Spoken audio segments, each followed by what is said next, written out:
Oi gente, bom dia! Estamos aqui para mais uma aula hoje, mas antes de darmos início, algumas dicas de estudo. A primeira é que vocês busquem um lugar sossegado e silencioso da casa de vocês, para que vocês possam se concentrar e ter um bom rendimento.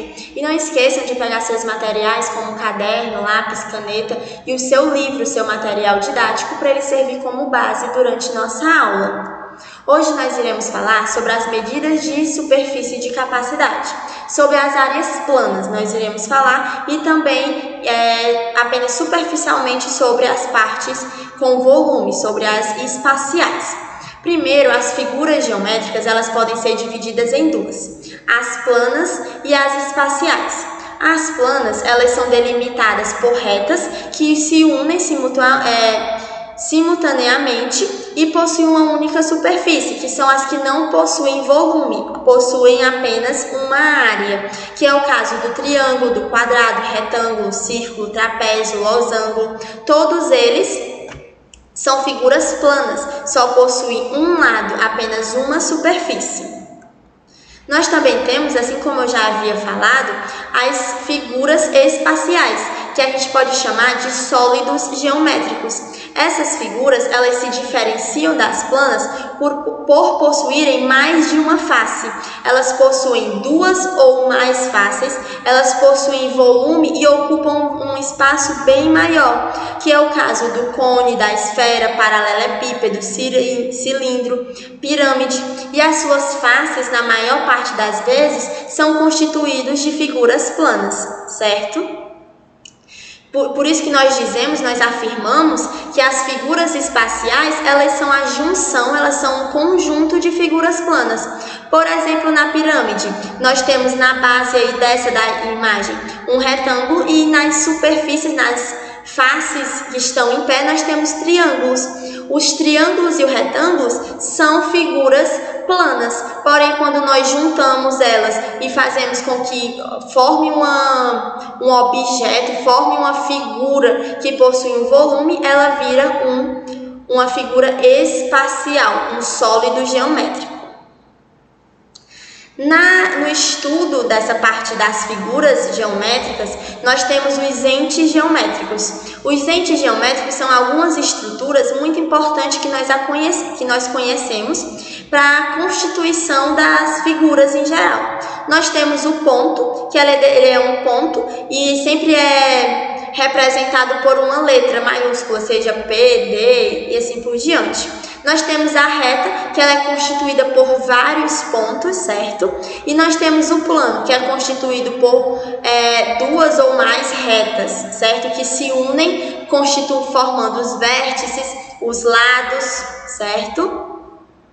E nas figuras planas, nós vamos estudar as áreas das figuras planas. Como é que a gente calcula uma área? Quanto de área tem uma figura? Quanto de área tem um terreno triangular?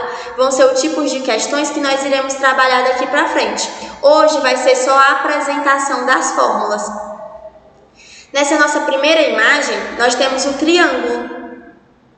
Para a gente calcular a área de um triângulo, nós precisamos da seguinte fórmula. Vai ser a base vezes a altura dividido por 2. Então, para me calcular a área de qualquer triângulo, eu pego a base, multiplico pela altura e divido por 2.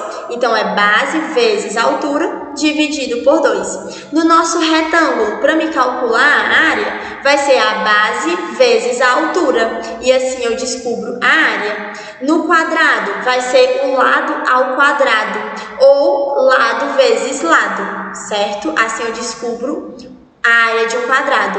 Um trapézio vai ser a base maior, que é a base aqui que fica embaixo, esse Bzão, mais a base menor, que é a base de cima, a soma vezes a altura. Então, base maior mais base menor. O resultado eu multiplico pela altura e divido por 2. E assim eu descubro a área de um trapézio. Também tem o losango, que vai ser a diagonal maior vezes a diagonal menor e a multiplicação dividido por 2. E por último, nós temos o círculo. O círculo vai ser o π vezes o r ao quadrado. O que é esse π? O π é uma constante que aí no slide tem o valor 3,14 aproximadamente. Então, aonde tem o π, eu sempre vou colocar 3,14. E o que é esse r? O r é o raio, que é a metade da diagonal, que é uma reta que vai do centro do nosso círculo até a circunferência. Essa reta que é do centro até a circunferência é o nosso raio. E o valor dele ao quadrado vezes o π, que é 3,14, nós descobrimos a área do círculo. E assim nós concluímos nossa aula de hoje. A gente viu aí as fórmulas. Na nossa próxima aula nós iremos trabalhar com essas fórmulas. E se você quiser rever essa nossa aula ou qualquer outra, vocês podem estar acessando o site da escola ou o canal da escola no YouTube para vocês terem acesso às aulas quando e onde vocês quiserem. Lembrando de baixarem o aplicativo da escola no Play Store para terem acesso às agendas digitais. Espero que tenham gostado da nossa aula de hoje e até a próxima!